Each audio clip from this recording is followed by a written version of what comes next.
बिस्मिल्लाहिर्रहमानिर्रहीम जी अस्सलाम वालेकुम। मेरा नाम डॉक्टर वहीद हसन है। चंद दिन पहले मैंने एक वीडियो अपलोड की थी जिसमें बताया गया था, एक ऐड था कि गवर्नमेंट जो है वो 3 लाख रुपए की सब्सिडी दे रही है।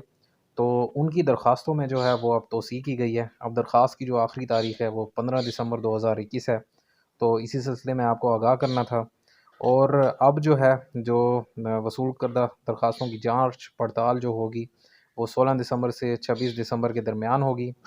और उसके बाद जो है वो अगर दरख्वास्तें जो है वो सीटों से ज़्यादा अगर मौसूल हुई तो उनकी जो कुरानंदाज़ी है वो 27 दिसंबर से 10 जनवरी के दरमियान होगी। और मंजूर शुदा जो दरख्वास्तों की हतमी फ़हरिस्त है वो 15 जनवरी को जो है वो livestock production research institute Bahadurnagar ज़िला ओकाड़ा में आवेज़ा की जाएंगी 2022 में।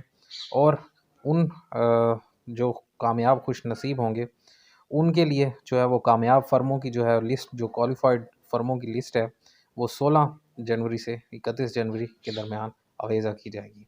बाकी डिटेल जो है वो मेरी पिछली वीडियो में मौजूद है, उसका लिंक मैं डिस्क्रिप्शन में दे देता हूँ, वहाँ से आप देख लें। तो आज की वीडियो यही थी, दुआ में याद रखिएगा।